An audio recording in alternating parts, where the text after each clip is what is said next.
Aujourd'hui dans sa roule, retour au Sénégal pour la suite des aventures de Juliette.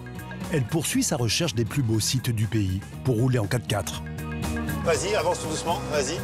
Lâche tout, tiens ton volant. Embraye. À ses côtés, Thierry et toute sa bande de copains, tous passionnés de désert et de tout-terrain. La semaine dernière, ils ont déjà remonté ensemble la plus mythique des plages du Sénégal, celle du Paris-Dakar. Regarde, rouler sur la plage pendant 300 km quand même. Il n'y a pas beaucoup de pays au monde où on a encore la chance de pouvoir faire ça. Mais la mécanique a déjà beaucoup souffert pendant ce repérage. Il y a un truc qui était cassé là. Ah oui, il est ouvert, donc il a toute sa flotte qui monte en pression qui part par là. Et ce n'est pas fini. Ouh là là, j'ai entendu un sale bruit là. Stop. Attends, moi j'ai un truc à péter. Cette semaine, une légende est à laisser dans sa roule. C'est l'Alpine A110, toute droit sortie de l'univers des rallyes des années 70. Enfin, Juliette a rendez-vous avec le grand luxe d'une limousine américaine et de ses 8,60 m de long. Grands espaces, galères et sensations fortes, c'est maintenant dans sa roule.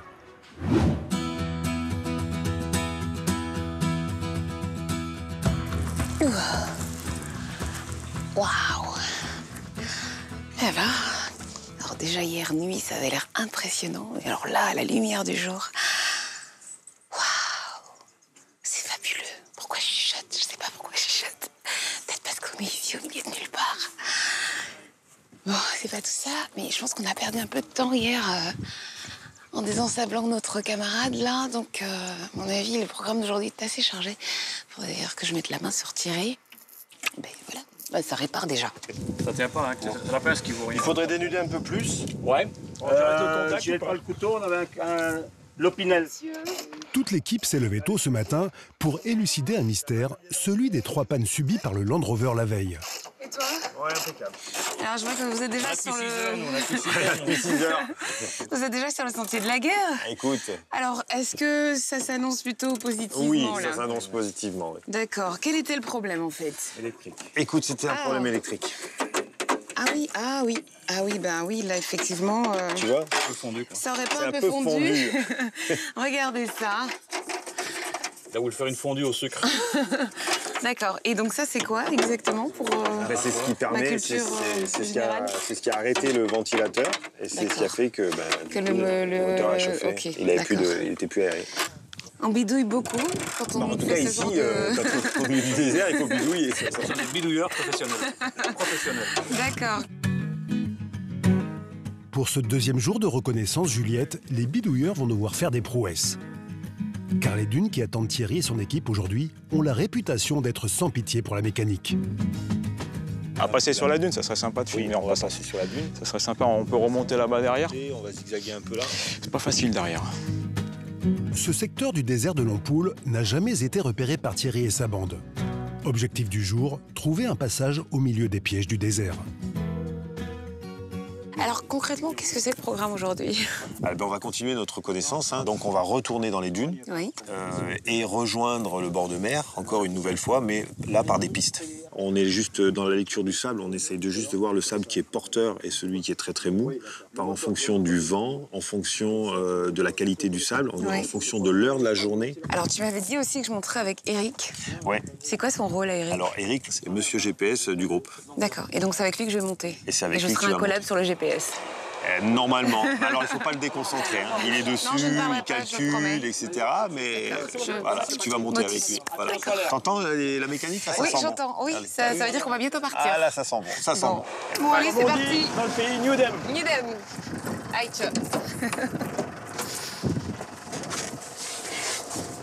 Apprenti Miss GPS. Allez, on y va, c'est parti. Allez, c'est bon. Là, c'est tout droit. C'est tout droit. Mais la ligne droite Juliette n'est jamais la meilleure option pour traverser un désert. Alors Eric explore chaque mètre carré de dune pour trouver le meilleur passage. Avec les atouts de son Mitsubishi, une suspension rehaussée et surtout une puce électronique qui permet de gagner en puissance, son Pajero développe 200 chevaux, un sacré avantage dans le sable mou.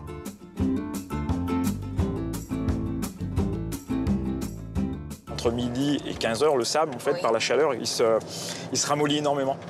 Donc là, les passages que tu as pratiqués le matin très facilement, pendant 14 heures, le même endroit, ça ne sera pas le même. Parce que le sable, il va chauffer, surchauffer, donc il glisse en fait un peu comme de la neige et tu t'enfonces, il devient très mouvant. Donc les passages sont plus difficiles. Ouais.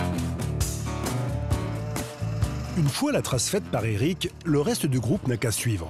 En restant vigilant, bien sûr, car le sable réserve parfois quelques surprises. Non, descends. C'est trop mou en bas. Donc regarde le sable, tu le prends, voilà. Et ben voilà. Tu vois, il est très mou. Voilà. Il est extrêmement mou parce que le sable est transporté par les vents. Et de ce côté, donc, il n'est pas tassé, donc forcément, on arrive. Mais regarde le résultat. On est bien tanké. Là, je ne suis pas allé voir. Donc, effectivement, on a la cuvette si le sable était porteur. Et forcément, le sable n'était pas porteur. Et voilà ce qui arrive. Nous sommes ensablés. Voilà, et dans le langage commun, on dit qu'on s'est tanké. C'est ça, on s'est tanké. Donc là, on va chercher les tapis. Puis petit à petit, on va un peu dégonfler. Puis on va faire notre chemin. Allez, Juliette, on creuse. Ça y est, je crois. Bon, on va faire un petit bond en avant. Pour essayer de me remettre dans l'axe. Attends, pousse à Juliette, parce que si la voiture se déporte... Mais la puissance du Pajero et les tapis de désensablage ne vont pas suffire, Juliette. Vas-y. Je suis bloqué. Ouais. Heureusement, il reste l'entraide, chère à tous les amoureux de raids en plein désert. Le renfort arrive. Voilà. Là, déjà...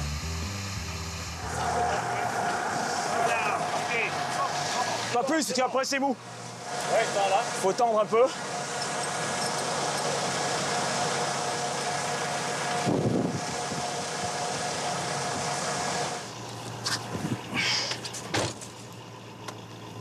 C'est bon.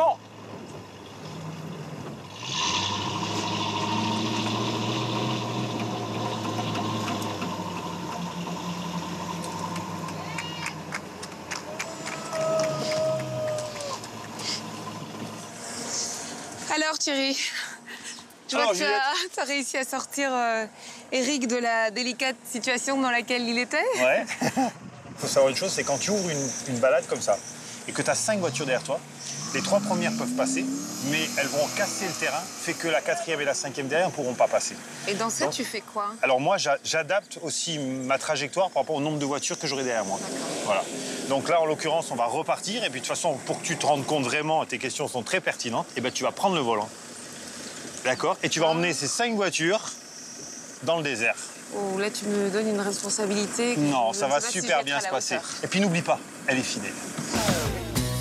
Allez, Juliette, installe-toi au volant et nous, on se retrouve après l'actu de la semaine. Honda vient d'annoncer le restylage pour 2018 d'un de ses modèles phares, l'Accord. Ce best-seller aux États-Unis sera plus élégant, plus luxueux, mais également plus sportif que la version précédente. En plus d'un changement de style radical, l'Accord proposera également de nouveaux moteurs, allant de 192 à 252 chevaux. Honda devrait annoncer prochainement les marchés sur lesquels cette berline sera disponible. Lancée il y a plus d'1 an, la Lada X-Ray connaît toujours un succès incontestable en Russie. Fort de 20 000 exemplaires écoulés en moins de 6 mois cette année, le constructeur russe sort une version haut de gamme, la Exclusive. Sellerie en cuir, GPS intégré, caméra de recul, cette Lada construite sur une base de Dacia Sandero se donne des faux airs de grande bourgeoise. Mais son prix, environ 12 340 €, devrait lui permettre de se faire une place dans les rues de Moscou. Question exclusivité, Rolls-Royce en connaît un rayon. Présente depuis 14 ans dans la gamme britannique, la Phantom, 8e du nom, vient d'être dévoilée.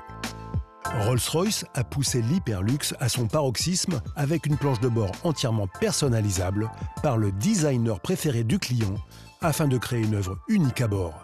Son prix, un demi-million d'euros.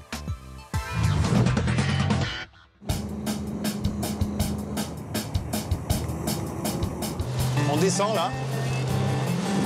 Voilà, doucement. On va monter sur la dune qui est en face là. Vas-y. Super, gaz, un petit peu de gaz, voilà. Voilà, tout droit maintenant, impeccable, super. C'est bien là, excellent. Prends plus à droite parce que là c'est cassé. Voilà. Donc tu vas là, attention c'est mou et tu te mets prêt à descendre là. Vas-y. Voilà. Stop. Arrête tout. Arrête tout. Voilà. Super. Bravo.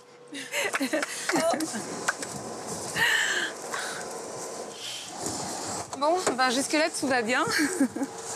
C'est plutôt agréable et plutôt assez simple à faire. Après, il y a la dune. Là, ça va être mon baptême. Rassure-toi Juliette, l'appréhension provoquée par une descente comme celle-ci, c'est ce que viennent chercher tous les amateurs de 4x4 dans le désert. Ok. Donc on va se mettre les 5 voitures comme ça et on va descendre. Descendre une dune, c'est pas compliqué, c'est ce qu'il y a de plus facile. Par contre, ce qu'il faut te poser la question, c'est qu'une fois que tu es en bas, est-ce que tu vas pouvoir remonter? D'accord? Okay. Donc le but, c'est de mettre les roues bien droites, en courte, et ne plus accélérer, ne plus freiner, enlever tes pieds carrément. Tu touches plus aucune pédale. D'accord. Tu laisses faire la voiture, et quand tes 2 roues seront posées en bas, là, tu accélères doucement pour pouvoir remonter et sortir. Ça va être facile. Ok? C'est bon? Ok. Devant tes roues, Juliette, une dune bien raide, d'une dizaine de mètres de haut. Vas-y, avance tout doucement, vas-y. Vas-y, doucement. Non, tu oublies le frein. Ah, surtout, tu l'oublies. Okay. On oublie complètement. Hein. Allez, lâche tout, tiens ton volant. Là, tiens ton volant, voilà. Accélère maintenant. Embraye. Allez, vas-y, accélère. Voilà, doucement. Excellent. Oh, Seigneur. C'est bon. Monte là-haut. Putain, j'ai le... Mais j'ai failli tout lâcher. Mais t'as tout lâché. Non, mais t'as tout lâché, quoi. Le truc de dingue. Bravo. Merci beaucoup. Excellent. Bon, Juliette. Oui. Mais ce que je te propose maintenant, c'est de monter avec Eric. Ah oui, j'en ai rien à faire, ouais, c'est bien. Maintenant, c'est sa partie à lui. D'accord. Maintenant, on va attaquer la navigation et se balader dans la brousse pour rejoindre le bord de plage. Ok, ça marche. Voilà. Allez.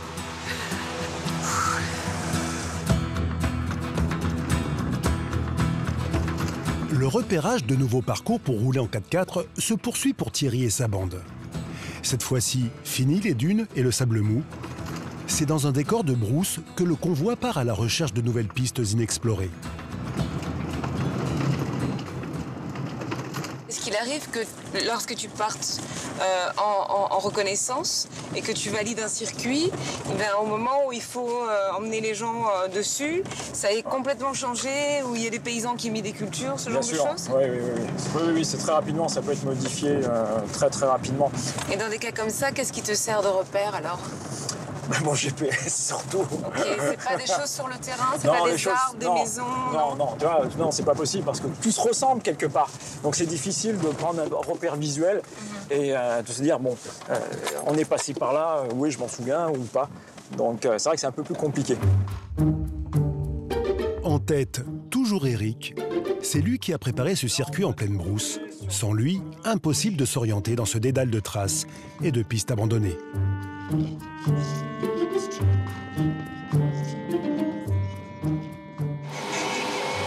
me reçois ou pas?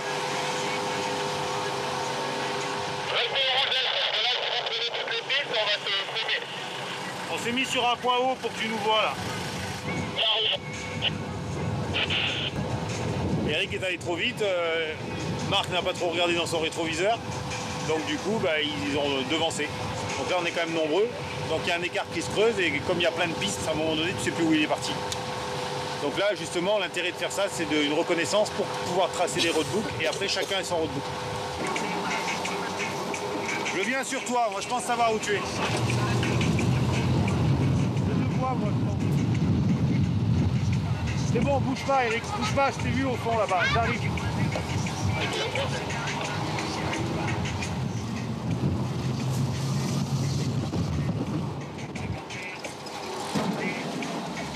Ouh là là, j'ai entendu un sale bruit là. Stop. Éteins le moteur, Oui, attends, moi j'ai un truc à péter là. La mécanique du Land Rover connaît à nouveau quelques problèmes.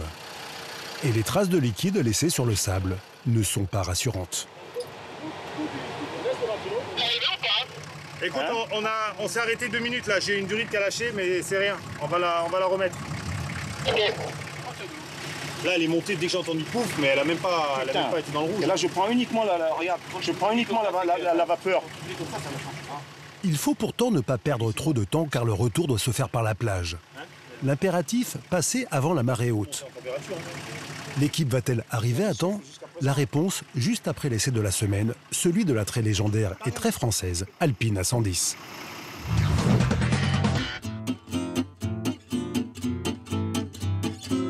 L'Alpine A110 est une voiture mythique qui a remporté de nombreux rallyes dans les années 70. Et pour en parler, on prend la route avec François, un véritable passionné. Nous voilà au volant de la berlinette. Donc une voiture très sportive, très ludique, très compacte, avec une direction directe qui permet de faire les ronds-points avec un demi-tour, très vif, très maniable. Pas d'assistance de direction, pas d'assistance de freinage, que des sensations directes. Si elle glisse, elle se rattrape très facilement. Certains disent que la tenue de cap n'est pas forcément bonne, c'est une légende. Si la voiture est bien réglée, la voiture va parfaitement droit. Elle est stable, elle freine très bien et c'est surtout un vrai kart, un vrai joujou. Contrairement à ce qu'on pourrait penser, elle n'est pas inconfortable. Pourtant, François, difficile de croire qu'une voiture de rallye échappée sur la route puisse être confortable. Bon, elle est inconfortable dans le sens où elle est bruyante, on entend bien le moteur, mais les suspensions sont des suspensions adaptées aux routes des années 70, qui avaient énormément de nids de poules, de cassis, etc. Ce qui fait qu'on a du débattement dans les suspensions et la voiture tient la route tout en étant confortable. Le moteur, on a ici un moteur de R5 Alpine, ce qui donne à la voiture de la souplesse et de la puissance. Et donc plus que les sensations de vitesse, c'est les sensations de vivacité de la voiture qui en font un vrai plaisir de conduite. Merci beaucoup François pour cet essai. Profite de cette très belle voiture et bonne route.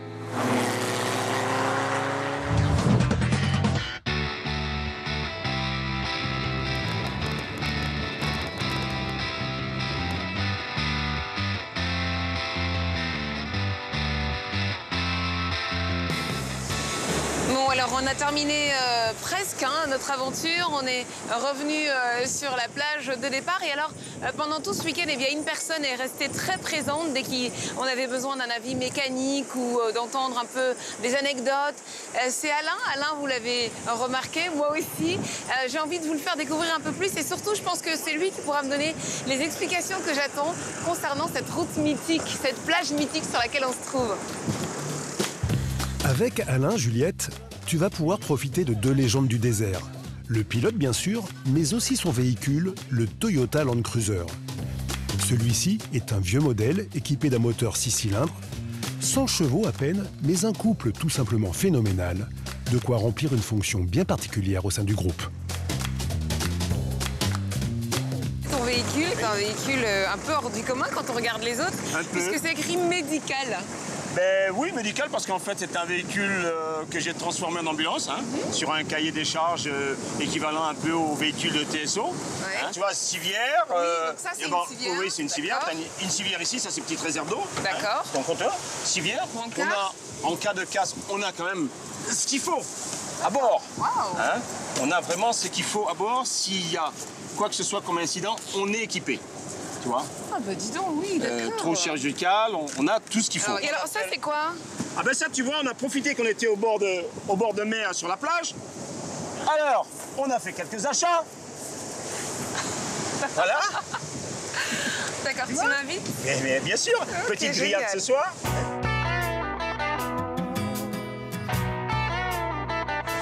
Et c'est parti.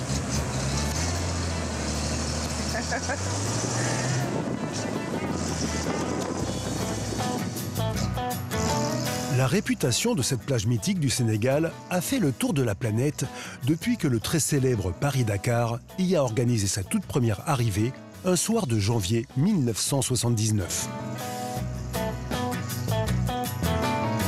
Quel souvenir vous gardez, vous, de ces rallye raids, lesquels vous ont le plus marqué?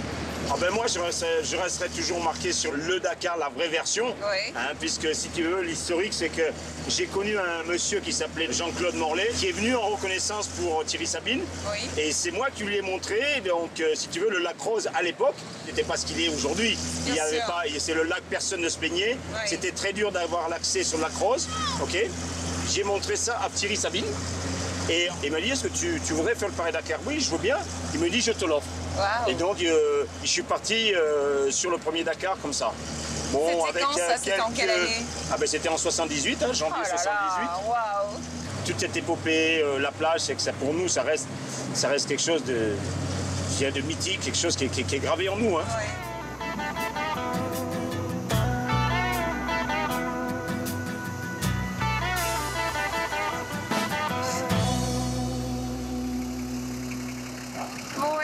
Ouais. Merci beaucoup. T'en prie, ma grande.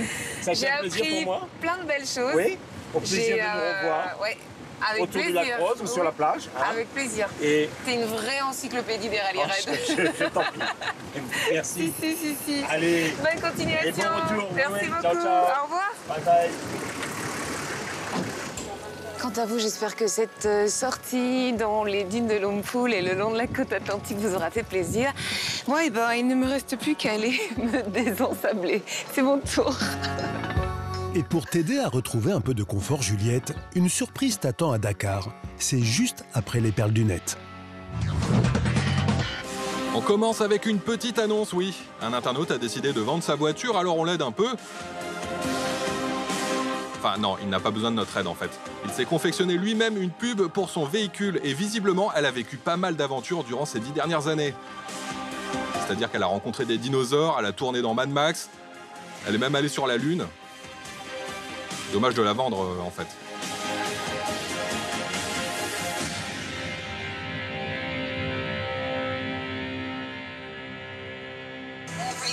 Au volant de leur voiture, certains conducteurs adorent chanter à tue-tête les morceaux qui passent à la radio. On fait du lip-sync, on imite avec les lèvres le chanteur ou la chanteuse. Et quand on croise un autre automobiliste qui est scotché sur la même chanson, quelquefois, ça fait des étincelles.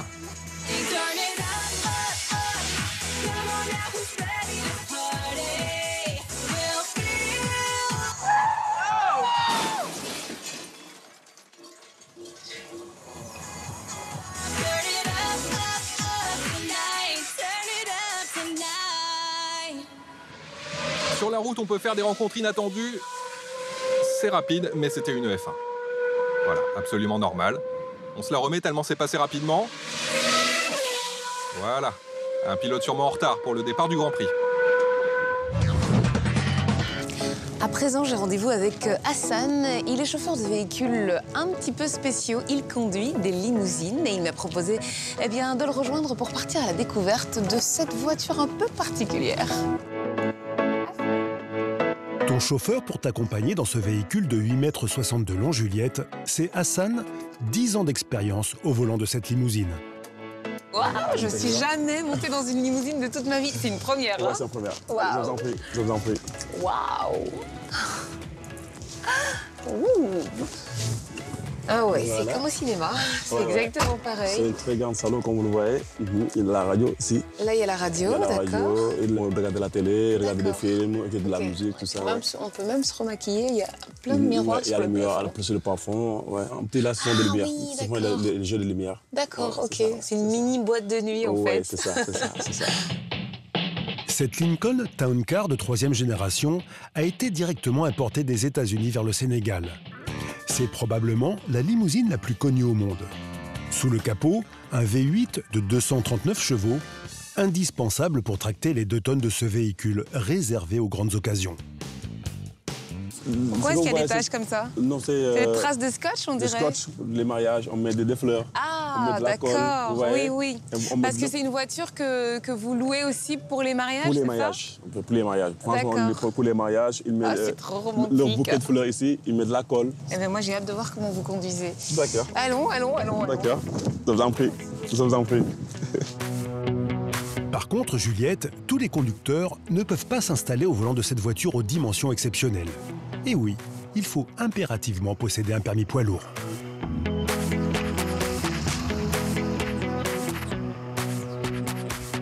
La première fois que vous avez conduit cette limousine, comment vous vous êtes senti? Le premier jour, je ne vais jamais oublier ce jour-là. C'est vrai? Racontez-moi. Franchement, parce que ce jour-là, à chaque fois, il y a des gens qui disent « Regarde, c'est une limousine, regarde, tu fais attention aux gens, tu te concentres pour conduire. Oui.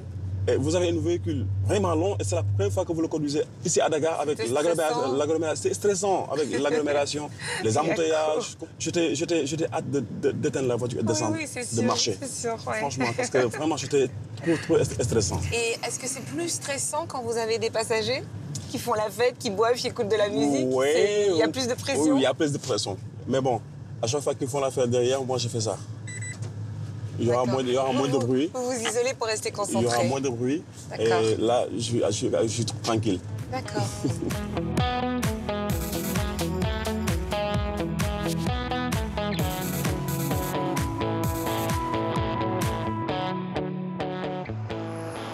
Bon? Voilà. Merci beaucoup, Hassan. Merci Juliette. J'espère que vous avez aimé. Ouais, j'ai adoré. C'était vraiment génial et c'est pas évident de conduire une limousine. Je suis vraiment admirative. En tout cas, bon courage et continuez à rester prudent comme ça. Merci Juliette. Merci beaucoup, Hassan. À la prochaine. Au revoir. Au revoir.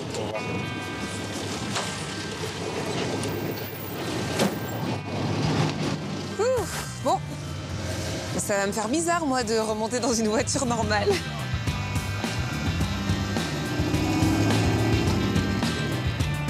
Rassure-toi, Juliette, il y aura bien d'autres véhicules d'exception dans sa roule. Allez, à la semaine prochaine.